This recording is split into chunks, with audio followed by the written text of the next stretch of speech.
আজকে আমি চলে এসেছি চকরিয়ার বদরকালী উচ্চ বিদ্যালয়ের মাঠে আমাদের কোনাকালীর চেয়ারম্যান দিদার ভাই এবং দুলাজারার চেয়ারম্যান আদর ভাইয়ের মধ্যকার ফাইনাল ফুটবল খেলা দেখতে। আজকের ফাইনাল খেলায় আমাদের চেয়ারম্যানের দলে কয়েকজন বাংলাদেশ জাতীয় দলের খেলোয়াড় খেলবে, যাদের খেলা এতদিন টিভিতে দেখেছি তাদেরকে আজকে সরাসরি দেখতে পারবো, তাই অধিক আগ্রহ নিয়ে খেলা দেখতে এসেছি। খেলা দেখার টিকিটের দাম 100 টাকা করে কিনতে হচ্ছিল, কিন্তু আমার বড় ভাই চেয়ারম্যান দিদার ভাইয়ের পক্ষ থেকে বেশ কিছু টিকিট পাওয়ায় আমাদের টাকা দিয়ে টিকিট নিতে হয়নি। বদরকালী বাজারে বসে একটা চা খেয়ে আমাদের খেলোয়াড় ভাইদের দেখার জন্য ড্রেসিং রুমে যাওয়ার পথে দেখি আমাদের এলাকার ফুলাফাইন বাবুল ভাইকে পাগল করে ফেলতেছে দিদার ভাইয়ের পক্ষ থেকে পাওয়া ফ্রি টিকিট নেওয়ার জন্য। আমার তালতো ভাই প্লাস বাগনি জামাই সিফাত অল্প বয়সে বিয়ে করেছে, সে অনেক চেষ্টা করে টিকিট না পেয়ে আমার কাছে টাকা টিকিট খুঁজতেছিল। তখন তাকে বললাম, ছোট ভাই আমার কাছে একটা মাত্র টিকিট আছে, এটা তোকে দিলে আমি ঢুকতে পারবো না, তুই আমার সাথে আয়, তোকে টিকিট আমি নিয়ে দিতে পারি কিনা দেখি। সিফাতকে টিকিট নিয়ে দেওয়ার জন্য প্রথমে বাবুল ভাইকে আমার জন্য বলে টিকিট চাইলে সে দিতে পারেনি, কারণ তার কাছে আর কোনো টিকিট ছিল না। একটু পরে শহীদ মামাকে পেয়ে তার কাছে আমার জন্য টিকিট চাইলে তিনি আমাকে একটা টিকিট দেন এবং সেটি আমি ছোট ভাই সিফাতকে দিয়ে দিলাম। টিকিট পেয়ে সে অনেক খুশি হলো। ড্রেসিং রুমে ঢুকতে জাতীয় দলের খেলোয়াড়দের এবং বিভিন্ন বড় বড় ক্লাবের খেলোয়াড়দের ভিডিও করতে নিষেধ করে দিয়েছে, কারণ তারা এখানে জাতীয় দল না জানার মতো করে খেলতে এসেছে। তারা এখানে ক্যাপ খেলতে এসেছে, জানাজানি হলে দল থেকে বাদ পড়ে যাবে, তাই আমিও আর ভিডিও বা ছবি তুলিনি। কিছুদিন আগে বিয়ে করার জন্য আমি বদরকালের একটা মেয়ে দেখতে তাদের বাড়িতে গিয়েছিলাম। মেয়ের মা আমি এখানে এসেছি জানার পর আমাকে ওনার সাথে দেখা করতে বললেন। এখানে বাজারে তিনিও হয়তো কোনো কাজে এসেছিলেন। মেয়ের মায়ের সাথে দেখা হওয়ার পর তিনি জানালেন আমাকে মেয়ের জামা হিসেবে তার অনেক পছন্দ হয়েছে, কিন্তু মেয়ে আমাকে পছন্দ করে না। তিনি আমাকে বললেন, চিন্তা করো না শফি, মেয়েকে আমি রাজি করাবো।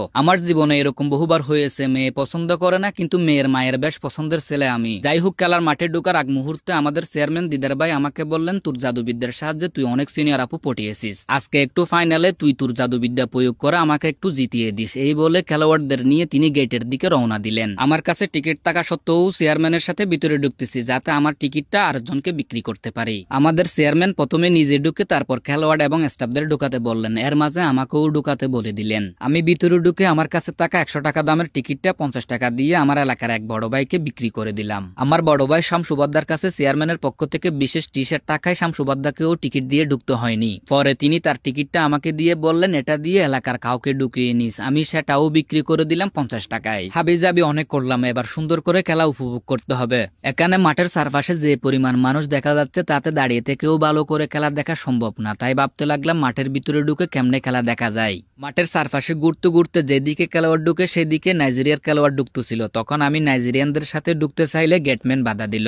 এরপর আমি নাইজেরিয়ানদের দিকে তাকিয়ে বললাম, এম আই নট কিউট, অর্থাৎ আমি কি সুন্দর নয়? তখন নাইজেরিয়ান খেলোয়াড়রা বলে উঠলো, ইয়েস ইয়েস ইউ আর। তখন আমি গেটম্যানকে বললাম, ইয়েস বলতেছে দেখছেন, অর্থাৎ আমি তাদের সাথে এসেছি। এই বলে গেটম্যানকে বোকা বানিয়ে মাঠে ঢুকে পড়লাম। মাঠে ঢুকে ভাবলাম বসার জায়গা তো নিশ্চিত করে ফেললাম, এবার একটু বল মারি। গোলকিপারের দিকে এমন একটা বল মারলাম, আমার মনে হয় না এর থেকে সহজ বল তাকে আর কেউ মেরেছে। তারপরও আমার বলটি গোল হয়েছে, কারণ আমি জাদুবিদ্যার জন্য। একটু পরে খেলা শুরু হবে, তার আগে দুই দলের খেলোয়াড় বৃন্দ, টিম ম্যানেজার, রেফারি এবং অতিথিবৃন্দরা কিছু কথা বললেন এবং ছবি তুললেন। সাথে সাথে আমাদের দলের ফটোশুটও হয়ে গেল। খেলা শুরুর আগে দুই দলের ম্যানেজার দিদার ভাই এবং আদর ভাই একটু খুনসুটি করলেন এবং দুইজনে হাসি খুশি ছিলেন। আদর ভাই আমার এলাকার না হলেও ওনার সাথে আমার ভালো সম্পর্ক, তাই ভাইকে বললাম আজকে যে দল জিতবে আমি সেই দলের সমর্থক। এই সাকিব ভাই, আমার শহীদ মামার মাথায় চুল নাই, দয়া করে তার টুপি নেওয়ার চেষ্টা করবেন না, তাহলে এত লোকের মাঝখানে আমার সহজ সরল মামার সম্মানহানি হবে। খেলা শুরু হওয়ার আগে দুলাজারার কন্টেন্ট ক্রিয়েটর সাকিব ভাই আমাদের কোনাকালীর দলকে চ্যালেঞ্জ করে বসলেন। তখন আমিও বললাম, দেখা যাবে খেলা শেষে কারা জয়ী হয়। তারার দুলাজারার যে দুইজন সেরা খেলোয়াড় আছে তাদেরকে পর্যন্ত টাকা বেশি দিয়ে আমাদের দলে নিয়ে এসেছি, আবার তারাও নাকি আমাদের দলকে চ্যালেঞ্জ করে। খেলা শুরু হওয়ার পর বিরতি পর্যন্ত দুই দল সমান খেলা খেলে কোনো দলই গোলবারে শট নিতে পারিনি। 40 মিনিট খেলা চলার পর বিরতি দিলে খেলোয়াড়দের বড়ই থেকে আমি দুইটা নিয়ে নিলাম। বিরতির পর খেলা শুরুর মাত্র 5 মিনিটের মাথায় আমরা একটা গোল খেয়ে ফেলতাম। আমাদের ভাগ্য ভালো ছিল, তাই গোলকিপারের অসাধারণ সেভে আমরা বেঁচে যাই।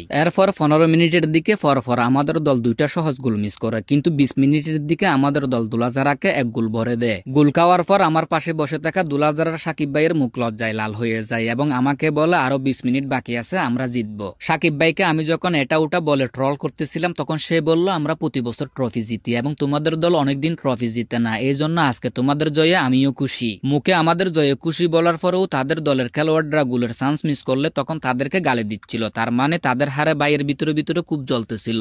যাই হোক, আমরা নির্ধারিত খেলা শেষে সেই এক গোলেই জয়ী হলাম। খেলা শেষ হওয়ার সাথে সাথে সব দর্শক মাঠে ঢুকে পড়ে এবং আমাদের দিদার ভাইকে আমাদের সমর্থকরা কুলে নিয়ে উদযাপন করা শুরু করে দেয়। ফাইনাল জয়ের উদযাপন করা শেষে আমরা মঞ্চের সামনে বিজয়ী ট্রফি হাতে নেওয়ার জন্য দাঁড়ালাম। অতিথিবৃন্দরা আমাদেরকে অভিনন্দন জানিয়ে দিদার ভাইয়ের হাতে ট্রফিটা তুলে দিলেন। ট্রফি পাওয়ার পর দিদার ভাইয়ের অনুভূতি জানতে চাইলে তিনি বলেন, আজকে আমি অনেক খুশি এবং আমার খেলোয়াড়বৃন্দ এবং আমার কোনাখালীবাসীর প্রতি অনেক অনেক কৃতজ্ঞতা প্রকাশ করছি। আমাদের মেসি বিশ্বকাপ জেতার পর এটি আমাদের প্রথম শিরোপা নিয়ে আমরা প্রথমে বদরকালীর মাঠে এবং পরে বদরকালী বাজারে বিজয় উদযাপন করলাম। উদযাপন করা শেষে আমরা সবাই দিদার ভাইয়ের বাসায় চলে গেলাম। বাসায় গিয়ে আমরা ট্রফি নিয়ে ছবি তুললাম, ভিডিও করলাম এবং চেয়ারম্যান আমাদেরকে নাস্তা করালেন তার বাসায়। আমাদের দলে 3 জন নাইজেরিয়ান এবং 1 জন মিশরীয় খেলোয়াড় ছিলেন। বাসায় আসা মাত্র তারা নামাজে বসে গেলেন। তাদের ঈমান আমল সত্যি প্রশংসার দাবিদার। বাসায় কিছুক্ষণ ছবি তুলে আবার চলে গেলাম আমাদের সাবেক এমপি জাফর মহোদয়ের কাছে। সাদা পাঞ্জাবি পড়া বাইটি 1000 এবং আমাদের এমপি মহোদয় 1000 টাকা করে দিলেন আমাদেরকে। আমাদের চেয়ারম্যান টাকাগুলো কে নিয়েছে সেটা খেয়াল করেনি, কিন্তু আমার ভিডিওতে কে নিয়েছে এটার প্রমাণ থাকায় যে টাকা নিয়েছে তাকে বললাম আমাকে 1000 টাকা দিলে আমি কাউকে বলবো না, আর না দিলে 2000 টাকা থেকে একটা টাকাও পাবেন না। এটা বলার পর আমাকে 1000 টাকা দিয়ে দিলেন বাবুল ভাই। দিদার ভাই আমাদের সবাইকে নাস্তা করানো শেষে আমাদের তুহিন ভাইয়ের কাছে গেলে তিনিও আমাদেরকে নাস্তা করালেন।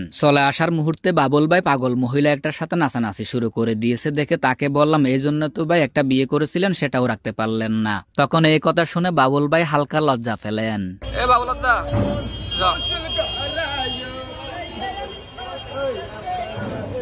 ফল চল নাচো দাদা বিয়া করে যদি বল আহিন না পারো